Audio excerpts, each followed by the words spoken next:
What's up, guys? Welcome to a stupid, unseasonably cold episode. It is 7:13 in the morning and it is 16 degrees outside. And for Southwest New Mexico, that is unusual. I mean, it does get cold in the nighttime here, but my goodness. No wildlife this morning. All right, so we've got hot tea, we've got studio, we've got freezing cold outside. It's supposed to get to like 50 something today. That's a huge temperature difference. All right, so why are we here? Well, this is probably one of the biggest things that I've been asked lately, and that is R5 versus R6. Never mind the lenses on here. For wildlife. So which one should you get? Which one, what's the differences? Which one's better? And which one, more importantly, do I think, which one do you actually need? So we're going to talk about the differences between these two and the capabilities. I've had them both since the day they've come out, and wildlife has been the subject which I have photographed the most with them, and time lapses and landscapes, but this is all wildlife. So let's jump into it. Right off the bat, let me just go ahead and say that both of the R5 and the R6 are the two best cameras that I have ever used for wildlife photography. In general, they're the two best cameras I've ever used overall. I sold my 1DX2 for the R5 and I sold my 5D Mark IV for the R6, and I couldn't be happier. I've never looked back, and surprisingly, I don't miss them at all. So let's talk about what these cameras do for wildlife specifically and what the differences are and which one I think you might want to check out depending on your needs and your situation. So first, let's talk about the benefits that they both offer. And the first one and the most important one to me for wildlife is autofocus. They both have the same autofocus system, and it is the best autofocus system I've ever used in my life, period. Hands down, it is far and away better than my 1DX2 and my 5D Mark IV, which were both really great. They both are still really great, but these are better. So a couple of things to do with the autofocus for both the R5 and the R6 is the pretty much edge-to-edge AF selections that you get. You get so many selection points that just makes such a big difference. And that makes a really big difference when you have the eye tracking AF. So I'm going to go ahead and talk about this first and get this out of the way because I know a lot of people ask me about it, and it's one of the most asked about things that I get. So the IAF is amazing. It is absolutely amazing until it's not. And that happens quicker than you might think. So there's been a lot of praise out there about the IAF, saying it's game-changing and it's amazing and you'll never miss and all this stuff. And that's true to an extent. So what I've found in real-world use is that it actually messes up quicker than I would have hoped, or in more situations than I would have hoped if you leave it on default settings. And this is the key. A lot of people seem to think that you can just go into the menus on either one of these and turn on the IAF and select animals and then just spray and pray and you'll never miss and it's going to be amazing. That is not the case. And that's usually not the case when you start to or try to rely on something. That can definitely be a crutch or something like that that's just not good for you to lean on. So I have already made an entire other video on my wildlife settings for both the R5 and the R6. So if you have either the R5 or the R6 or you're thinking about getting them, check out that video. You can check it out right here. That will go over in great detail how I set up my autofocusing and the animal IAF and all of the settings to deal with wildlife for the R5 and the R6, because like I said, they are the same when it comes to the menus and the settings and the AF system.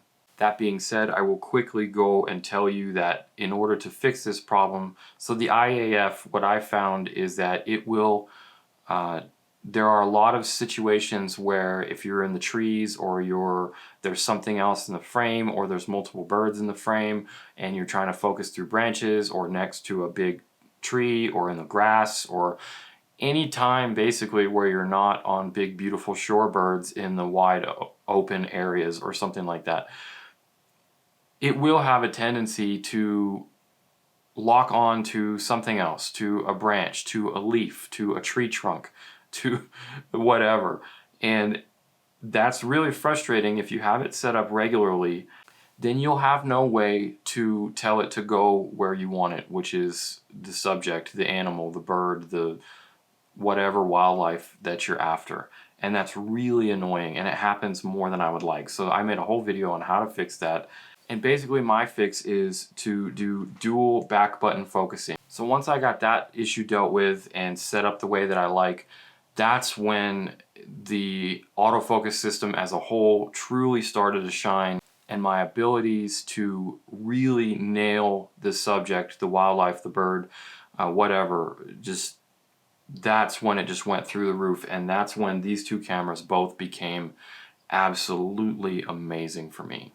So that's definitely the biggest thing, the biggest similarity between both of these two, other than they're both mirrorless, is the autofocus system is amazing. It's the best Canon has to offer. And if you're looking into that, don't worry about the differences in autofocuses between these two. They are the same.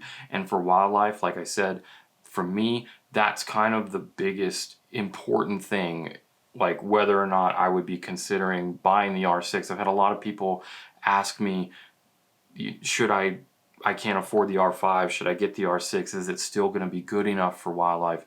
Absolutely. It's the exact same in that regards as the R5.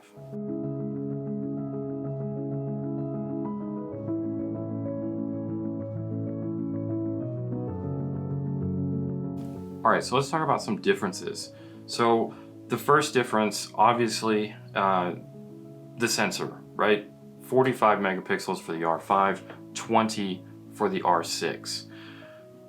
The other biggest thing that I've had people say and DM me and ask me is, I can't afford the R5, but I'm worried that the R6 isn't going to be good enough because it's only 20 megapixels.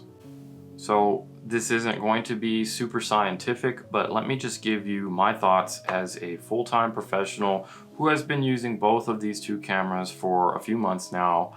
That's just silly. So I say that because, one, I'm coming from a 1DX Mark II, which is a 20 megapixel camera, and a 5D Mark IV, which is a 30 megapixel camera, I think. So there was a big difference there. And yeah, the R5 is 45. So you're getting more than twice the megapixels.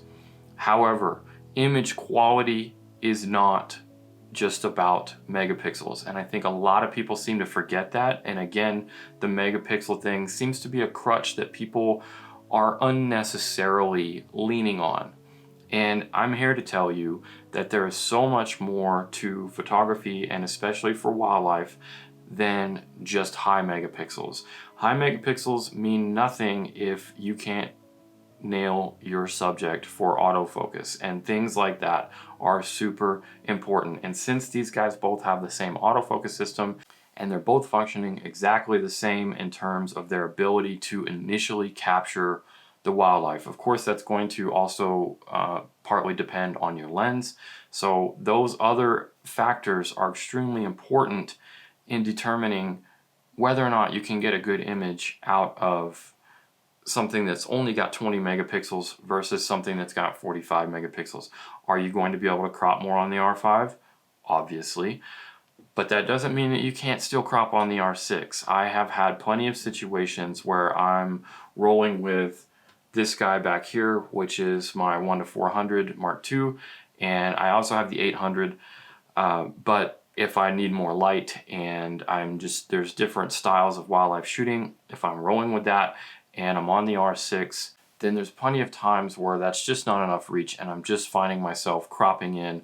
And just like on the 1DX2, it's not scientific, it's just something. I had the 1DX2 for like a good 4 years, and I never had a problem cropping with that sensor. And I've never had a problem cropping with the R6 sensor either. And that's not to say that you can't have a problem with it, but that's to say that within the limits that I know, 30 to 50% crop tops, that's what I'm talking about here. That I wouldn't ever crop past 50% anyway, unless I just really needed something specific. But that aside, I'm here to tell you from my personal experience that this sensor from the R6 holds up very well, even if you have to crop a little bit. So I have still printed fairly large. I have printed up to, what is that? I've printed up to about 3 feet or so, 36 by whatever, I don't know, but those images from the R6, even cropped, they're holding up fine up to a decent sized print like that for me, and I'm happy with that. So the next thing about the sensors, let's go ahead and mention the fact that it's not just croppability, right? That's not the only difference between these two sensors. There is a slight bit of dynamic range and noise handling capability differences between the sensors, and that's where it's a drawback and it's a pro and a con for the R6. So the R6 having less megapixels is a little bit better, and by a little bit I mean like maybe a third of a stop, and again, not scientific at all. I made a couple videos about, I took both of these out for astrophotography and looked at the noise between both of them. You can check that out if you want. But basically, when I'm shooting wildlife, I haven't really seen any difference, but I do know from my own stuff, from the astro stuff that I did, that the R6 is just a hair better than the R5 in low light, extreme low light. Like, we're talking like 6400 and up. We're not talking 1600 and stuff like that. At those things, the R5, that it's going to be indistinguishable unless you're seriously pixel peeping. I've been really impressed with that. In fact, I've been really happy when I went out and got these elk. I mean, I was shooting at like ISO 8000, ISO 10,000. I think maybe even a couple of them were ISO 12,800. And I was really happy and really impressed with the fact that, to me, these are still usable images. They're not full-blown professionally usable images, maybe, unless it's just really necessitated that. But they are certainly usable, and definitely for social media, and definitely for some small prints and some website stuff. I was really impressed the fact that I was able to get these elk in that low light condition. So on that note, there was one other thing that helped me, and that is what both of these have that I'm very excited about, and that's IBIS. So finally, both of these guys have the internal sensor stabilization, which is what we call IBIS, and that is one more layer of stabilization that if you have a stabilized lens, then the stabilization from the lens will work with the stabilization in the camera, and you can get very decent results. And again, not scientific. You'll have to look up the charts for the different lenses in terms of what Canon says they get, but I am consistently getting 3 to 5 stops with a lot of lenses, and maybe even potentially up to 6 or 7 stops in certain situations with certain lenses. And that is amazing. Like I said, with these elk, it was almost totally dark. It was like a good 45 minutes past sunset, past, blue hours fading. I could hardly see them with my naked eye, and ISO 10,000 at, wide open. I think I had the Tamron 150 to 600, so it would have been f6.3, and at like 20th of a second, and I'm getting handheld, and I'm getting usable, sharp, decently sharp images in terms of no motion blur. And that just impressed the heck out of me. Very, very happy, very excited that I'm able to do that. Same thing with this bunny at just, super wide open. I think I'm rocking the 1 to 400 with this one. Just a ridiculously slow shutter speed, and it's just like well past sunset and past blue hour, and it is just getting dark. And it does help if your subjects aren't moving so fast, and this dude wasn't moving really, just like the elk. So that definitely obviously helps. But still, just to be able to come away with a handheld, usable image with such a long focal length, that is attributed to the IBIS and the stabilization and the lenses working together in your favor. Okay, let's talk about something that pertains to both of these real quick, and that is native versus non-native lenses. So RF versus EF lenses. I use both constantly. So the main two lenses I have for wildlife right now are these two back here, and this guy is the 1-400 Mark II, and then this guy, of course, is the RF 800. So I use both of those, and I have made a very long, very detailed review of the 800 if you're interested in that, in all of its pros and cons.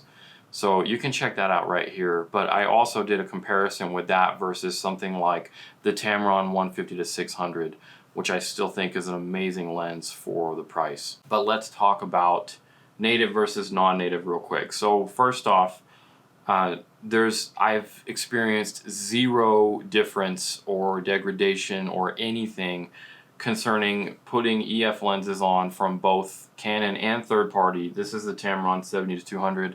I have like 5 or 6 different Tamron lenses. I've had zero issues with third-party compatibility, and I've had zero issues with the adapters being on there in terms of autofocus speed or performance in any way, shape, or form. So in my opinion, that's not something you need to worry about at all. The other thing about the adapters, and I mentioned this in my very big long comparison of the 800 versus the 150-600, is that I put teleconverters on the 150-600. So having a teleconverter and an adapter on there together just to get the native reach of the 800, that really sucked. That sucked a lot. That you're going to have the inherent problems of a teleconverter in terms of, you know, slower autofocusing speed and a slight degradation in image quality. But then you're also going to have 2 adapters on there, and if one of them is a shaky, questionable thing, you know, that's just, it's going to make it bigger, longer, heavier, less sturdy. So just keep that in mind. All right, so let's talk about the next thing that people ask me a lot about, and that is the EVF. So these are both mirrorless. They both have EVFs. I do believe the EVF in the R5 is slightly better or brighter. I don't know. I don't know the specs. Again, this isn't scientific, but you can look up the specs for yourself and see. I can tell you again from using both of these over the past few months, it's nothing that I've noticed. Just looking in there, I haven't had any issues. A lot of people are concerned about the switch to mirrorless in general in terms of using the EVF. The EVF is great for so many types of photography. The one area where a lot of people have concerns with EVF is fast-moving subjects. So sports, wildlife with birds in flight, running subjects, you know, things like that, fast-moving. Earlier cameras like the RP that I'm filming with, the R, the EOS R, and other, you know, Sony cameras and stuff, a lot of them suffer from blackouts. So when you're taking the shot and you have it in burst mode and the subject is moving super fast, you tend to get these blackout periods. And there are sometimes ways that you can reduce those blackout periods, but like in the RP and the R, like, it's pretty significant, and you can definitely lose the subject that you're tracking and shooting in burst mode pretty easily. And I'm happy to say that with the R5 and the R6 in the high burst mode, looking through the EVF, I do not have that problem. I can't even think of a time where I've lost the subject due to a blackout. The EVFs in both the R5 and the R6 for me handle that so well, and I don't have an issue with it. Again, that's not scientific, that's just my personal opinion from having used these for the last few months, and I've been very happy with the burst mode. So let's talk about the burst mode real quick, go on a tangent. It is the same with the R5 and the R6, and that just is mind-blowing. The fact that you can get 12 frames a second mechanical, which is what I almost always leave it in, and then you can get 20 frames a second in the electronic. That's just, it's stupid, it's mind-boggling. And then you combine that with the minimal blackout from both of these EVFs, it just makes for ridiculous ability to capture fast moving subjects. All right, next up, this is super important to me personally, again, because I'm a professional and because I'm out in extreme elements more often than not. So let's talk about weather sealing real quick. The R5 is classically weather sealed like a 5 series Canon camera. It is very robust weather sealing, and it holds up beautifully, especially when combined with a weather sealed lens. It holds up very beautifully to just about anything that you could throw at it, or anything that I need to deal with, which is anything from, I deal with a lot of dust and sand, obviously living in New Mexico, but I travel a lot, so I deal with a lot of rain and snow, and it's just, the weather sealing is very robust. I've had both of these cameras out in the rain and out in the snow and out in cold weather and out in very, very sandy, dusty weather, and they've both held up great. Though on paper, the R5 is definitely more weather sealed than the R6. I believe I heard from Canon that the R6 is weather sealed akin to the 6D Mark II, which is weather sealed, and it, in my case, it has done fine. I maybe wouldn't trust it in super downpoury situations like I might with the R5, or definitely not like I did with my 1DX2, but I will trust it in certainly normal amounts of rain and snow and dust and everything like that. I have had zero issues with the weather sealing on this, again, especially with a weather sealed lens. So while on paper this is more robust, this is still weather sealed, so that is something to maybe put you at ease a little bit, knowing that the R6 still has a fair bit of weather sealing. So that's been good. But if you do need, just keep that in mind, if you do need the best of the best weather sealing in terms of these two cameras, you're gonna find that in the R5. All right, let me just briefly mention video for those of you who care. I know that's probably few and far between in terms of wildlife, but if you are interested in filming wildlife at all, then basically there's a couple of differences. Obviously the R5 has the 8K, and I use it quite often actually for wildlife alone. I'm going to be making a separate video about how and when and why I shoot in 8K, so if you're interested in that, you should definitely subscribe and keep a lookout for that. It's going to be coming very soon. The R5 also has the 4K 120, but I rarely use that, and the reason is the codec is just so, the file sizes are astronomical. The file sizes for the 4K 120 are bigger than the 8K RAW files, and it's just insane for my computer to deal with those. Most computers can't, even if you're rocking one of those $30,000 Macs or whatever, or just the beefiest PC ever. It just still, the combination of the codec and the 10-bit and all of that stuff, it just makes it so hard to work with. I have used the 4K 120 once, and that was for a clip that was like 2 seconds long, and I won't do it again. At least unless and until Canon puts out some better or more efficient codecs. But I do use the 8K, and that's still quite hard to edit, but it's not as hard to edit as the 4K 120. The video differences between the R5 and the R6, for the R6, it has a couple of advantages and a couple of disadvantages. The disadvantage to me is that this is only in IPB, which is a compression. If you don't know anything about the difference between OI and IPB, don't even worry about it. It does fine. It looks fine.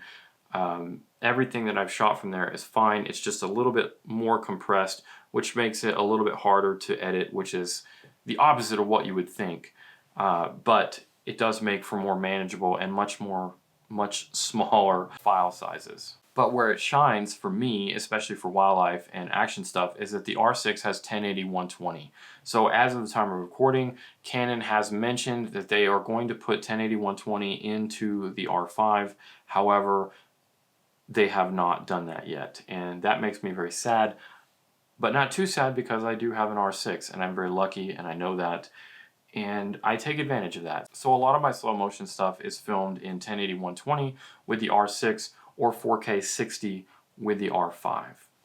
And then, like I mentioned earlier, the ability to switch with this, to program this manual function button to switch between stills and video with one click is just absolutely a game changer and a lifesaver for someone who is a hybrid shooter like myself. All right, that's enough about video. I know most of you guys probably don't care about video. So let's talk about the big difference, the elephant in the room, the price.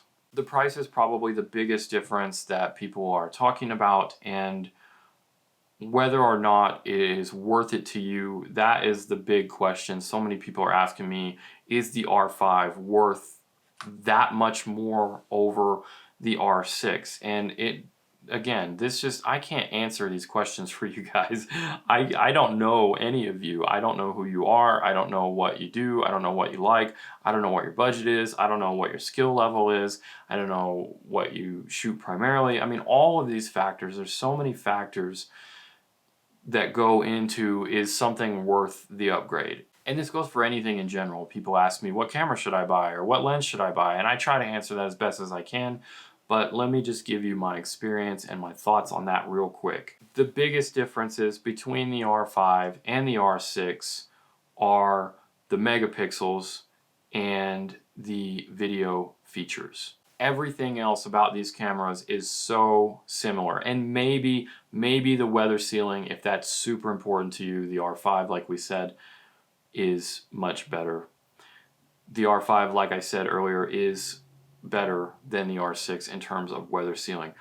But aside from that, the performance of the cameras, the images that you're going to get out of the cameras, just straight out of camera, they are so similar because of the fact that they both function so well. They have the same autofocus system. So for the price, you need to figure out these things. Do you need 45 megapixels? And when I say need, I mean need. I don't mean want. Everybody wants the most amount of megapixel possible. I do. That's why I got the R5, because I want it. Do I need it? I could get away with it. Even as a professional photographer, if you took this away from me and all I had was an R6 or a couple of R6s or my 1DX2 or whatever, I would have zero issues from a professional standpoint producing images and videos from the R6 or from a 20 megapixel sensor. I have never had a client come to me and say, did you use this camera?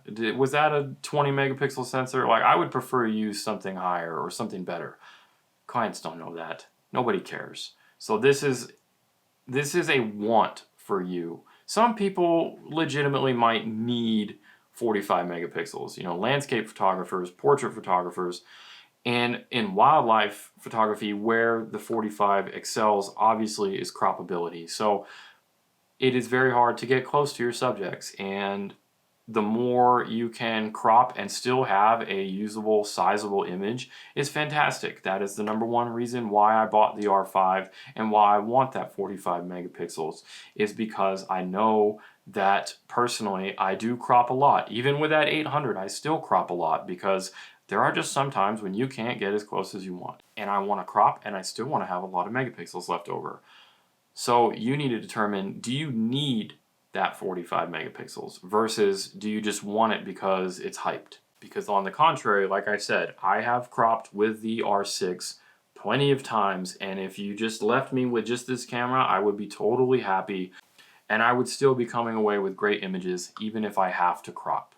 And then the last thing, for those who care, and again, if this isn't an issue for you, then don't worry about it, but the video. Do you need 8K? Do you need 4K high quality, the HQ mode, specifically in the R5 that's not in the R6? Do you need the all-eye compression, which is the file format type, the type of compression? Again, if you don't know about any of these things, then you don't need them. You don't need to worry about them. But if you are a video shooter or a wildlife shooter that does video, you need to decide if the high resolution and the video capabilities of the R5 are worth that extra, you know, $1,400 or whatever it is. It's a stupid amount of money, worth that extra bit. In most cases, I tell people, because most people are budget concerned, I tell people you don't actually need those extra things in the R5, not for that price point. That's the thing. As a professional, like, I kind of can justify that I need all of the bells and whistles that the R5 offers. And I was lucky enough to have been able to save up for it and to have had enough of trade-in things to sell to justify getting it. So I did. But that is not most people's situation. If you are a hobbyist, or if you are an emerging, up and coming pro or whatever, or if you're just in dire straits right now because there's a freaking pandemic going on, it is so much harder to justify the price increase for the R5 than the R6, especially if you have enough money to get the R5 and you're debating it, but you just only have enough for the R5. To me, I wouldn't do it. I would go for the R6, and I would go for a lens. Whatever lens, that 800mm lens is $900. It has a lot of drawbacks, so I'd be very careful about where you are in your situation before picking up something like that. But a lens in general, a 150-600, whether it's Tamron or Sigma or whatever, or a 1-400, whether it's a Canon or whether it's the Tamron or the Sigma. Again, there are so many wildlife lens options out there in the Canon world that are amazing lenses that you can combine with the R6 to just be an absolute monster of a combination, the likes of which you have probably never seen before unless you've shot on a 1DX Mark II. That's the closest I've ever come to the performance of both of these cameras, and it still doesn't even come close to how amazing both of these are. So that being said, if you're even thinking about it, if you're even stressed at all about money, and if you don't have the money to pick up the R5 and some extra lenses like the new 1-500 or the 800, or you don't have, a 600 f4 or some amazing big white lens, I would hands down go with the R6 to save you that extra money. Maybe you already have some nice EF glass like the 1-400 or like a 500 f4 or 600 f4 or whatever. Pairing any of that with the R6 and then taking that extra money and then taking a trip. Go take, assuming the pandemic, if you can travel in your state, taking a trip to wherever and having those experiences and having the money left over to do that versus only being able to buy the R5 and being stuck with whatever lens you have and then being stuck with not being able to go anywhere because you don't have any more money. To me, that puts the R6 well ahead of the R5 in 99% of people's cases. Do you need the extra 45? Do you need the video capabilities and the super most robust weather sealing of the RF system?